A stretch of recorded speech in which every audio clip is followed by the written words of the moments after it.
Hello guys! So ayan, pauwi na ang inyong auntie ngayon. Pero sasagot lang tayo ng isang tanong ng ating isang sisi. Ayan, so ang tanong kasi niya is, gumawa daw ako, para daw yung way ng pag-apply ko, pwede ba daw akong gumawa ng step by step kung paano ako nag-apply.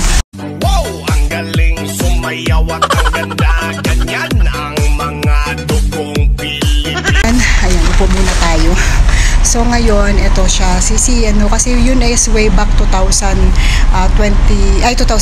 pa. So ngayon ay 2024 na. So merong mga procedures kasi na medyo nabago na. So sige, isi-share ko na lang sa inyo kung paano yung way ng pag-apply ko nung dati.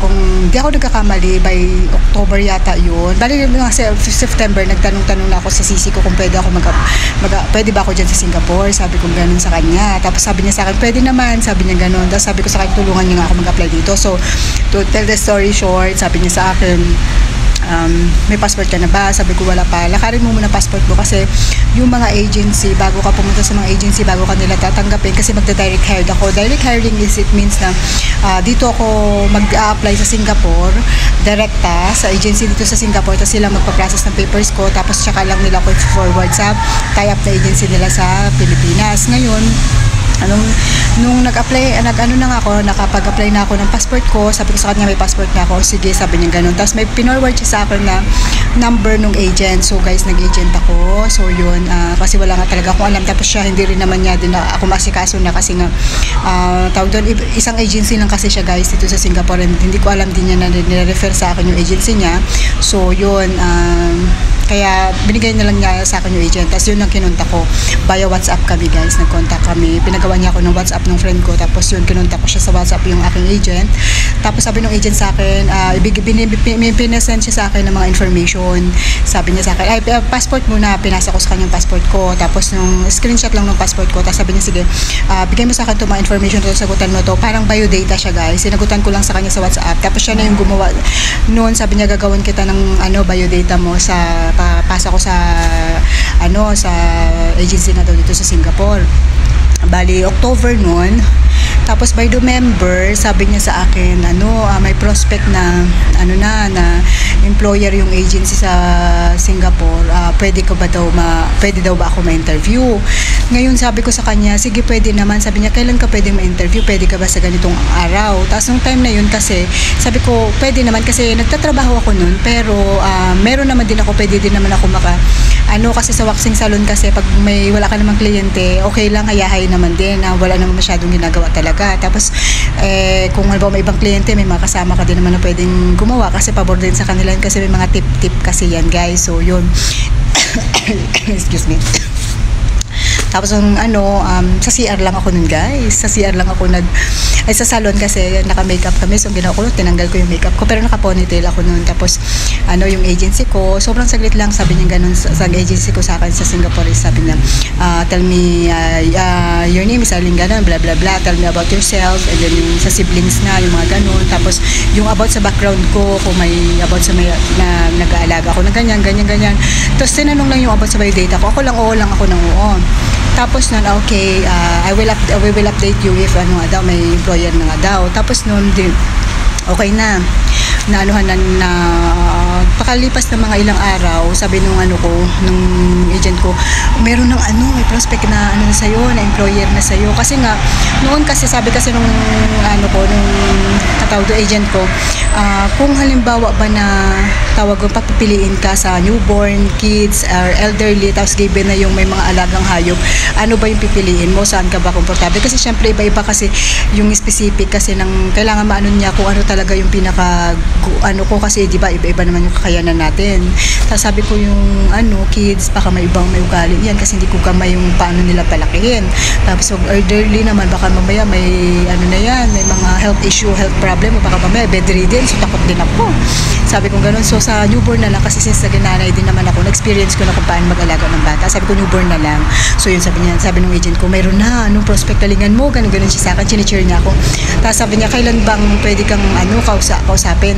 Sabi ganun, yung employer ko daw pwede akong kausapin ng mga alas 6, pwede ka daw bang ganun? Ngayon guys, ako nung time na yun, kasi ang schedule namin doon is hanggang 9 p.m. Bali, 9 to 6 p.m. Tapos Tapos 12:30 to 9, parang ganun yata yung schedule namin dati nun sa salon. Sabi ko kung matatapos ako ng hanggang 6 lang yung ano ko, pwede naman ako mag-extend lang dun muna sa salon kasi may internet, may wifi. Kasi pagka magbabiyahe na ako nun, syempre di malayo pa ako, tigas ako nagtatrabaho, tapos sa Quezon City pa, sa Commonwealth pa ako nakatira. So sabi ko baka nasa biyahe ako nun, so mag-stay na lang ako dun sa sa tawag doon sa baba, sa namin sa salon.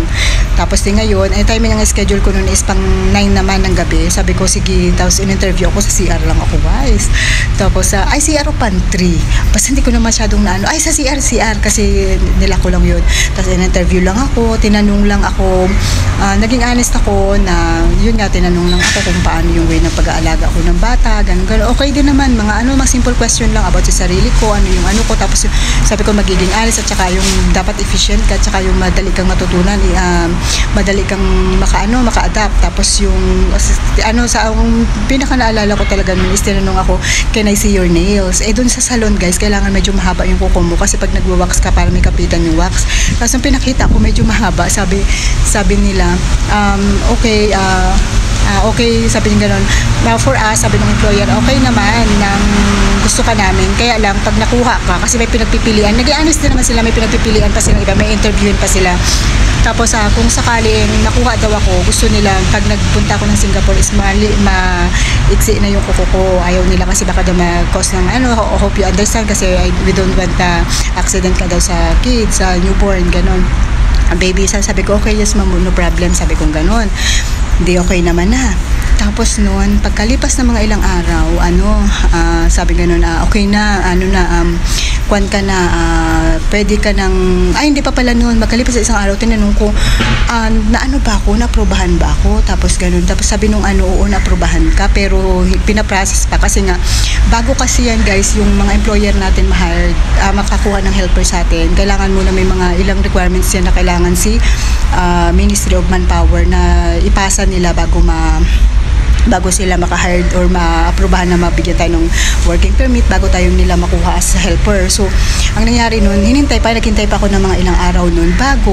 Nung paghintay ko ng mga ilang araw, okay na. So, mga November nun, sabi sa akin, pumunta ka sa agency, sa NIR agency sa Cubao. Sabi nga, sakto naman, Cubao lang. So, on my way din naman talaga ako pagpa-uwian ko. Sabi niya, punta ka sa NIR agency, hanapin mo si ganito, dalhin mo tong requirements mo. Ang requirements ko is, tawag doon, original at saka Xerox copy ng, pero kinuha nila yon yung high school diploma ko, PSA ko, tapos yung passport ko, yun talaga, at saka yung biodata ko na printed na siya. So yun, sabi nga nun, ipasa mong ganito. Tapos ngayon, itong si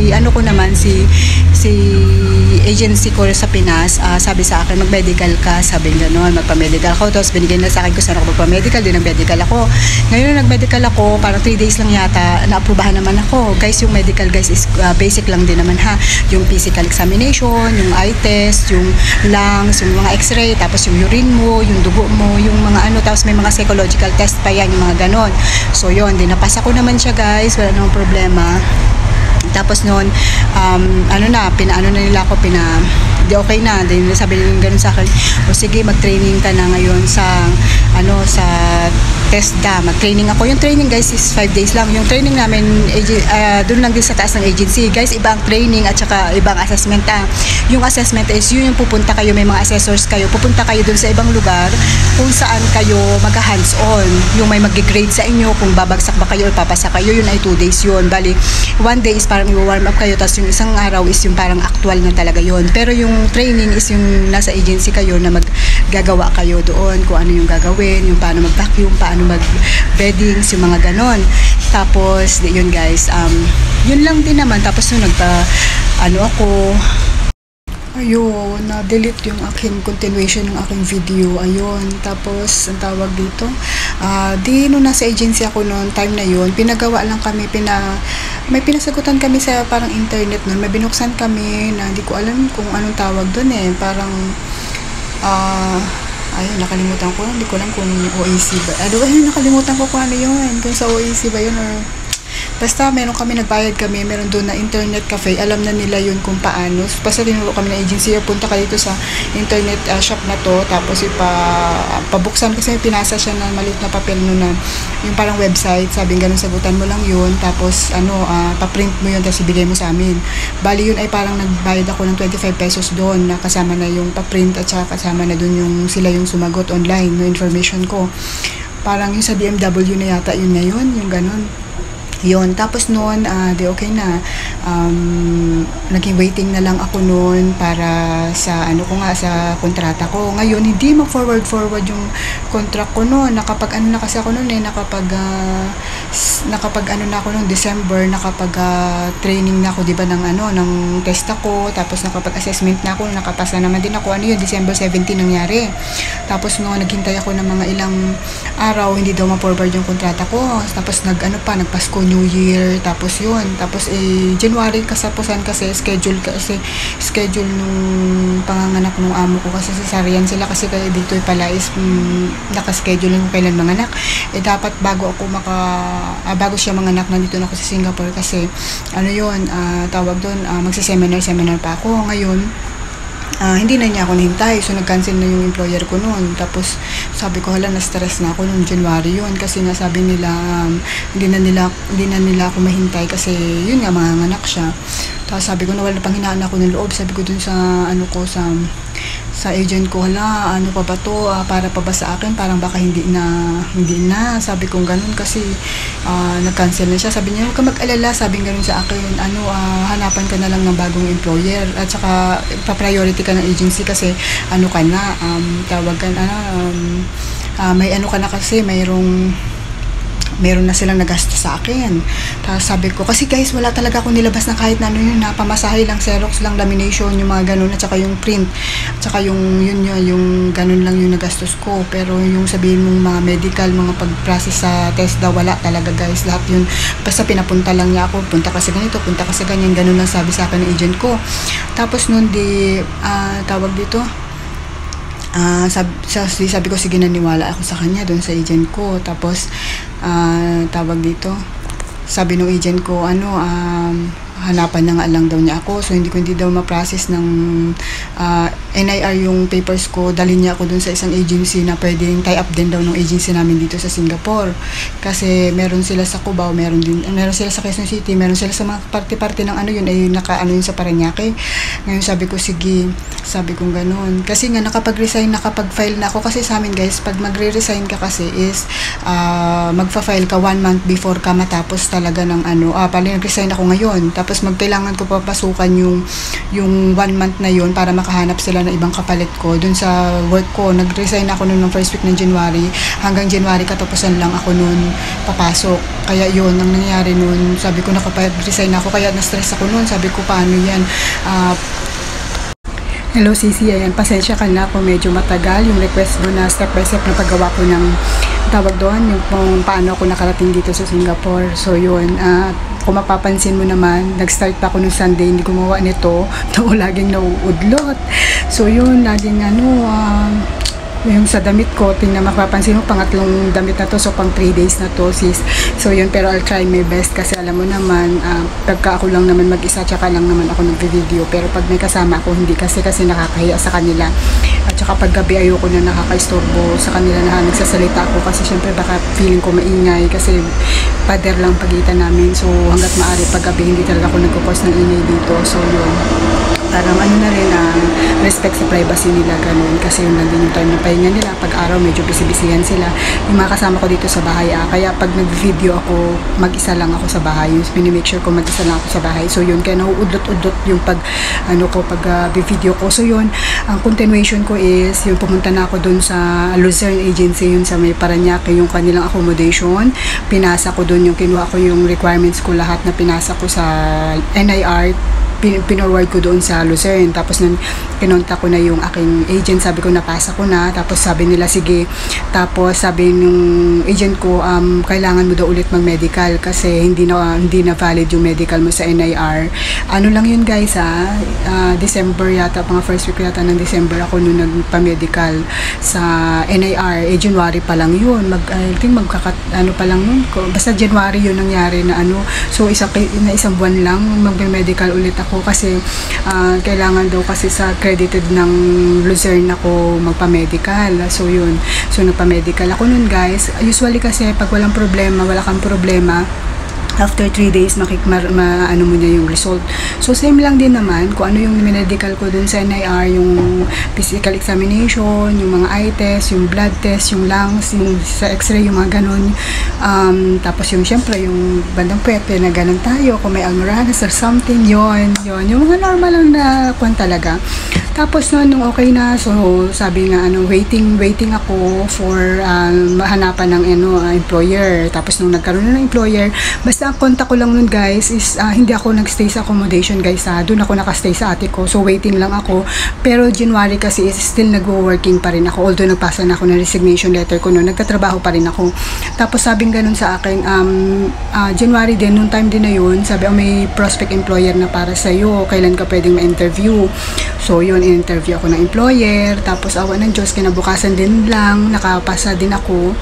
Tapos pero yung sa pangalawang naalala ko nun is yung isang reason na nakuha ako, yung hindi sila nagdi-discriminate, pero gusto nila yung Catholic kasi yung amo ko nun is Indonesian yung babae, tapos Singaporean yung lalaki, Chinese.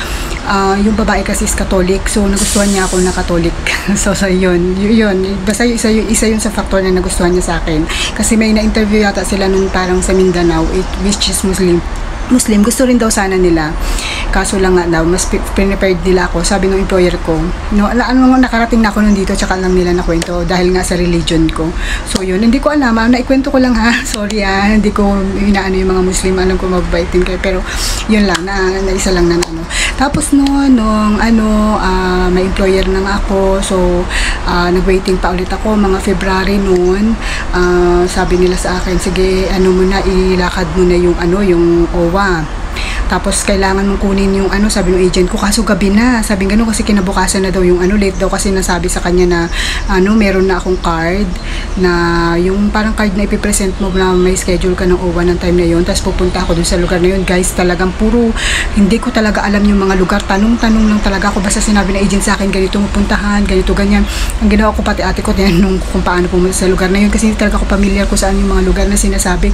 So ang ginawa ko noon is dun sa, kasi masyadong magal, late na nga ako nun kasi nakapila na yung kasama ko dati sa agency, na sabi nila, sige papadala ko na lang, hanapin mo yung taong to, ibigay ko sa'yo yung CP number, kontakin mo na lang siya, sa kanya mo kunin yung yung card mo. So yun, binigay nila sa akin binigay nila sa akin yung minessage ko kaagad. Sabi ko, sis, paano ba tayo magkita? Kasi ganito, ganyan. Meron din ako schedule ng OWA bukas. Sabi nung nag-reply naman siya, sabi niya, sige, kita na lang tayo dun sa mismo, doon na sa lugar na yun. Hindi ko lang alam kung sa may, yun, Intramuros yun. Nakalimutan ko na basta doon. Tapos yun, nakapila na siya noon. Tapos ang ginawa ko, nakuha ko ng card sa kanya. Thank you talaga, Sisi. Ayan.